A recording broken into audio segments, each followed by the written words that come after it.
Welcome to a new edition of the Neon Jazz interview series with drummer Sherrie Maricle of the DIVA Jazz Orchestra.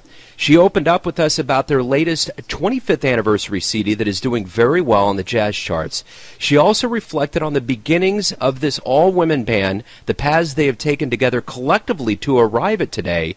She also talked about her career and what the future of this band may just be, along with so much more. So get to know her, get to know this band, and dig this interview, my friends.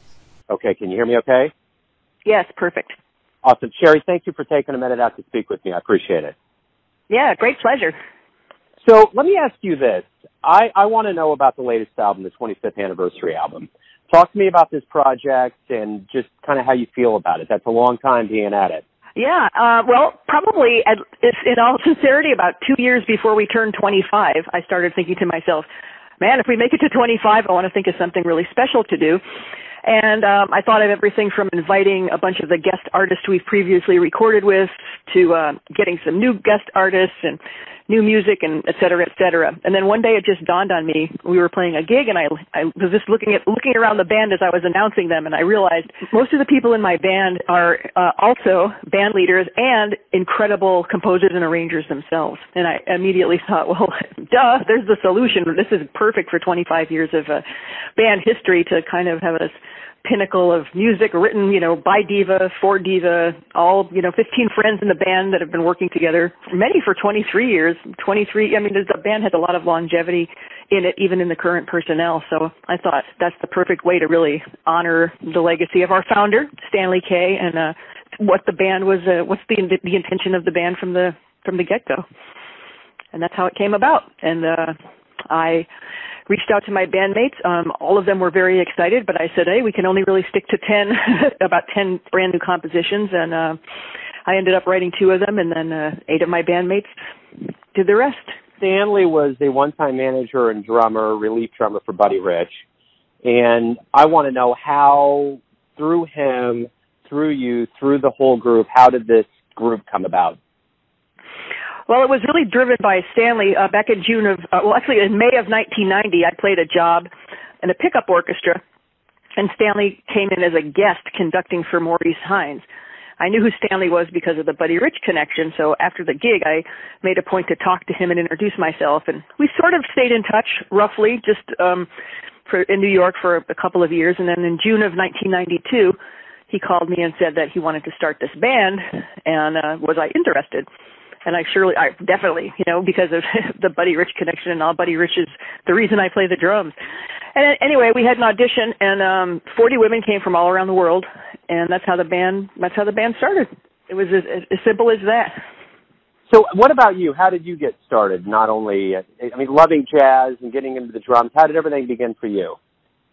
Oh, thanks. That's a nice question to ask. When I was 11, I was playing music in school. I was playing clarinet and cello and some different instruments. And still back then in the 70s, instruments still had gender. Girls couldn't play the trumpet. Girls couldn't play the drums. At least that's what I was told. But when I was 11, I went to see Buddy Rich. A teacher took me to see Buddy Rich and his Killer Force Orchestra at the Forum in Binghamton, New York. I'm not sure why he thought I would like this, but I did, and I remember from the split second that Buddy Rich came out on stage and that band started, I was riveted, and it was like I was struck by lightning. And I raced home and told my mom I had to play the drums, and I love jazz, and I have to do this, and that's it. And that's wow. What happened, and that's what I did.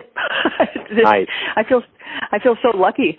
When I think of it, I kind of get goosebumps today about that moment of, oh my God, what is that? I have to do that. Especially since I never really grew up hearing jazz, or definitely not big band. So it was just something so unique and amazing. What is it about the big band that's so endearing? After all this time, you've been doing this for 25 years.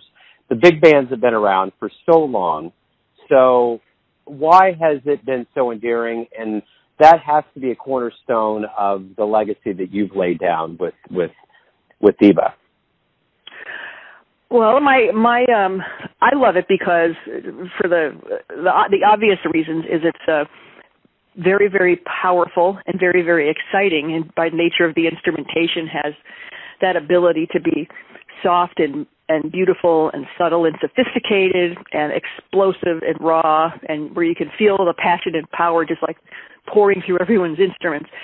And because of the instrumentation, it just lends itself to so many kinds and styles and sounds of orchestration. So you can get very sophisticated symphonic sounds, and then you can get that real traditional, like block band voicing, like Sammy Nesico, that just has that punch that everybody relates to big band so well. It's very flexible and diverse as far as writers' options go, and that's how the big band keeps evolving and morphing and changing. And of course, instrumentalists double on a lot more instruments. Perhaps, I don't know if I've never done a survey on this, but basically all the woodwind players play everything: saxophone, multiple saxophones, flute, clarinet, bass clarinet, and you can add percussion. There's a lot of sounds and colors available, and instrumentalists are at a higher level of virtuosity than ever in music history, and it just seems to be it's a forum and platform for incredible creativity and constant growth.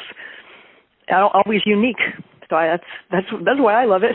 The one thing about a big band is it's such a big outfit. You got 15 plus members. How do you keep not only the band together, but keep it, lively and keep it going the way you have for 25 years? I thought you were going to say, how do you keep the band together, and how do you keep yourself together? That too. It's funny. Well, there's two original founding members, myself and our lead trumpet player, Liesl Whitaker, are the two, I guess, foundations or cornerstones of the group. And then, like I mentioned before, the other people have been in the band. Our one trumpet player, Jamie, has been in the band 23 years. Other people, 17 years, 20 years, 18 years. And I think all of that is because people really, really enjoy and are inspired playing the music that we're presenting. I mean, the music is always forefront. It's challenging. It's exciting. It features everybody gets a chance to be featured in a soloistic manner. DIVA's not a big band where there's one, there's a leader, and then a couple of people get all the spotlights and highlights. I mean, DIVA is a very I don't know if you call it it's not democratic, because I actually make the decisions about this, but because everyone's so great, everyone gets a spotlight on every concert every time. So that's part of it. Great music and great arrangements, exciting and new arrangements, not big band stock charts, but all the music we have in our library was composed or arranged specifically for the band, and that was since the beginning of our history. And then the second component in that is that we're all friends. We've all developed really close, wonderful friendships, and we actually, many of us hang out together even when we're not working, and we like each other. And it's about, oh my God, I get to go to work, yay, kind of thing. Yeah. Because it's fun and it's inspiring, and everybody is so creative and so passionate about what they're doing. It's an inspirational group to be part of. Those are all the good parts, for sure. Yeah. So you've had over 12 albums, you've played at Carnegie Hall, you've been on TV, you've been at the NEA Awards, you've done so many things as a group. Is there a moment that happened that kind of blew you away out of all of this that's happened? Not not like the best award, but like something where you really got a confirmation of what you're doing makes sense? Well, all those, I like that question too. That's a fun one to answer. Of course, and it's such a hard question because there's some moments that have been musically outstanding that have been in like a teeny tiny jazz club in Europe, and then there's been other moments that are just so huge. Like the first time we got to go to Europe, I remember when we got that phone call. The band's going to Finland. That was in 1995. I mean, that was amazing. Those are considered, like when you get, hey kid, you got your first break kind of thing. Yeah. Our manager Stanley told us, it's like, oh my gosh, great, we're going to Europe. But one of the highlights, and it was just because of the grandeur of it, was playing at the 25th anniversary of the Kennedy Center. That, because the level of stardom that was around us from all genres of entertainment and art, it was unbelievable, from film to television to theater to of course music, and I mean it was all the performing arts genres were covered, and every place you turned there was an icon of one of those branches of the arts, and just being in that company at that time, and then being selected by Billy Taylor to represent American jazz on that TV show was like astounding. Just astounding to me and breathtaking that he chose us, number one. And that we did this incredible Duke Ellington medley and backed up Dee Dee Bridgewater, and it was filmed for television, and it was such a great and powerful environment. And then to be in the opera house, and have the curtain pulled back, and then there we are playing and looking in the audience and just see, I don't know, I just remember seeing, oh, look, there's Tom Selleck. Oh, look, there's Tyne Daly. Look, there's like every place you look, there was some kind of star. And in that venue, which like whenever we play a place like Carnegie Hall or the Kennedy Center or any of these major theaters, gives you such a sense of reverence and gratitude for being part of the history of the hall. But then that event was just so special on so many levels. It's one of the few times in my life I had such a surge of adrenaline that went right from like the pit of my stomach right out the top of my head before we started playing. It was very exciting. You've been featured also in the award-winning documentary Girls in the Band. How is that to be kind of immortalized forever on a film? Well, that's very special too. And I love Judy Chaikin, that filmmaker, spent so many years of intense research on women instrumentalists, which is something that had never been done before. So that the film by itself is iconic for that reason, and it fills in a even though the film is huge, it actually kind of plugs a tremendous hole with acknowledging all these women that were playing instruments, not the girl singers or not the singers in the band. And I'm so proud to be part of it and be in this legacy and this chain of amazing women that were doing amazing things at all times in jazz history, throughout jazz history, that weren't acknowledged or taken seriously or given the credit or acknowledgement that they deserved because they were outstanding artists. So the fact that Judy put her love, passion, and money into making this possible for all of us, for the genre, for women instrumentalists in jazz, is just something incredibly special. And and then once again, like I said about the Kennedy Center, to be chosen to be part of something like that is, almost leaves you slightly speechless. It's really wonderful. So obviously after 25 years, you could probably safely say there's a level of legacy that goes into your band. So let me ask you this as far as the future is concerned. Do you expect to have kids and grandkids and family members keep this going well into further decades? You know what? Actually, what a good question that is. Nobody has ever asked me that before. A+ for questioning. I like that. Thank you. I have been thinking about that. I don't have any kids myself. I was thinking of band members and how the band might change in the future. And, DIVA, by original design, was to give outstanding women artists an opportunity that they may not have the ease of getting on a daily basis. That was sort of the reason for Stanley starting the group. It's, hey, I don't see women getting these opportunities, so I'm going to make a great one, and in a very serious way. I think that's one of the distinctions I neglected to mention before. That I think maybe I touched on it, but a lot of all-women groups historically have not necessarily focused on the seriousness of the music. They focused on other things like your looks and wear this costume and irrelevant things to playing great music. And Stanley only focused on the music. So that was the foundation of the band, and giving women an opportunity that they might not otherwise get easily anyway. So moving forward, we have had many men play in DIVA over the history of the band. On our website, there's a page that said, look who's played in DIVA. And as far as we know, it's everybody that's played in the band ever. And it's an extensive list, if you would imagine. But I think moving forward, I would like the band to keep going, absolutely.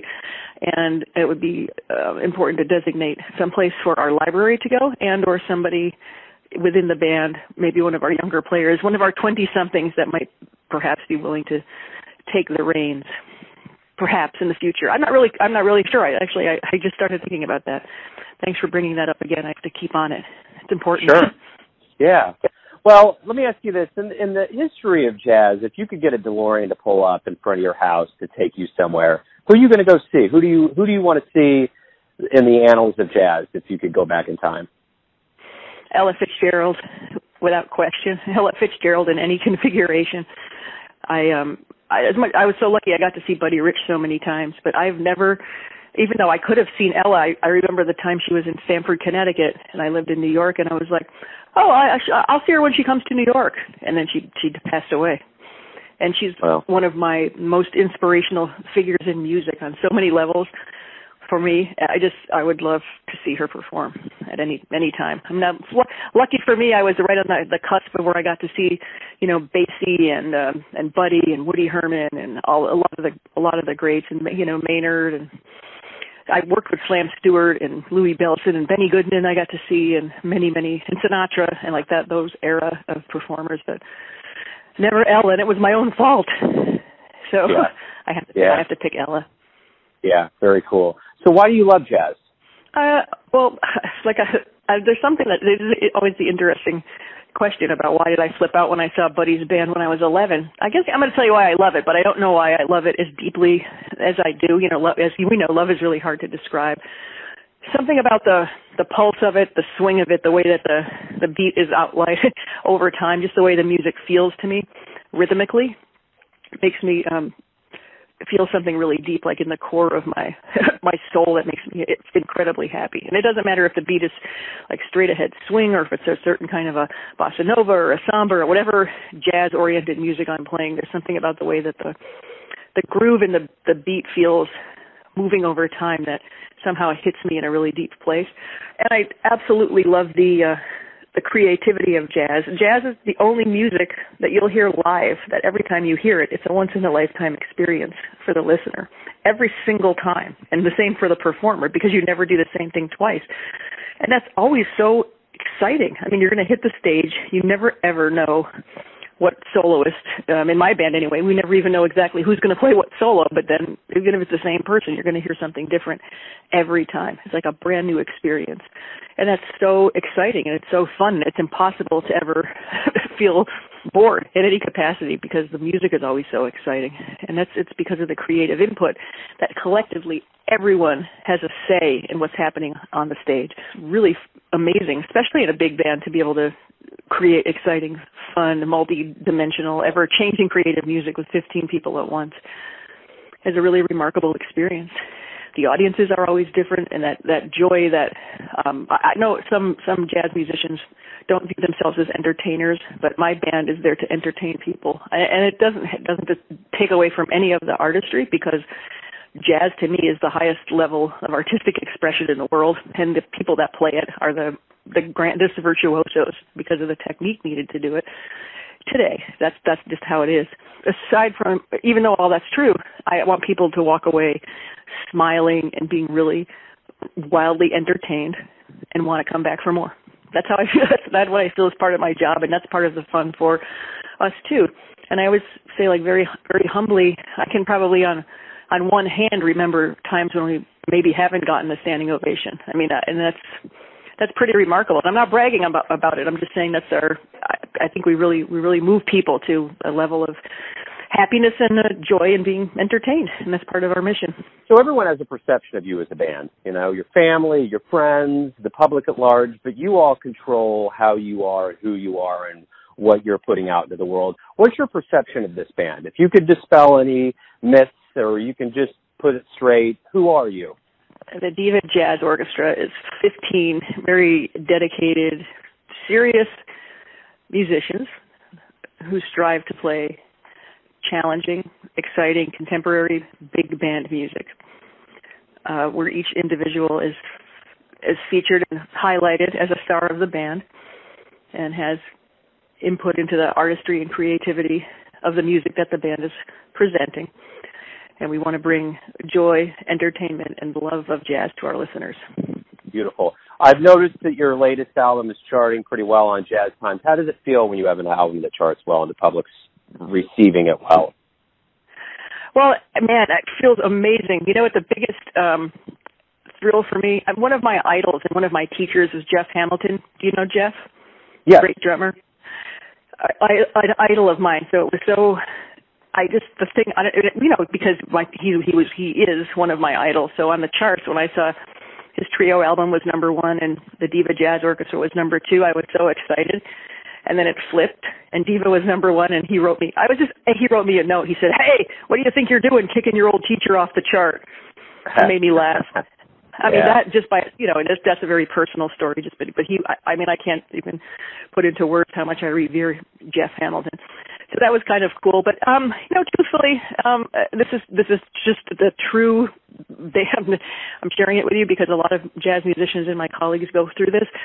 If you're doing a project and you're not working through, luckily, as you know, we did this project through Artist Share. This is our first time doing a fan-funded project, and it was an incredibly great experience. If you don't have a record label or you're not working with someone and doing everything independent, sometimes it's hard to figure out the exact path that's financially feasible for PR or getting your music out in the world. So I think one of the reasons is that because of Artist Share and because of our fans, we were able to have that luxury to have somebody help us just present the project to the world of music, and I think that helped greatly, getting recognition for the project. And it feels incredibly great to be getting good reviews, and especially it's not our first all original album. We did one. Our CD prior to this was called Special K, and it was all the music of Stanley K, our founder. And that CD was very fine as well. But we did that totally independently. And so this is our second all original compositions. As I mentioned, all of our music is commissioned anyway, but this is extremely special because it was written by the band members. So all of that combined with just being recognized and acknowledged on such a wide public and popular and critical way, it feels amazing, and it feels like it's the right time because it's 25 years in the making. That's perfect. Hey, I think that's a great way to wrap everything up. Thank you for opening up about your life and music, about the band. I really appreciate it. And thank you very much. I'm really, really excited to be included. Thanks for listening and tuning in to yet another Neon Jazz interview, where we give you a bit of insight into the finest players in New York City, Kansas City, and spots all over the globe, giving fans all that jazz. And thanks to Sherrie for her time, her music, and celebrating the history of jazz. If you want to hear more interviews, go to Famous Interviews with Joe Domino on the iTunes Store. Visit neonjazz at youtube.com, and for everything Neon Jazz all the time, go to the neonjazz.blogspot.com. Until next time, enjoy the jazz, my friends.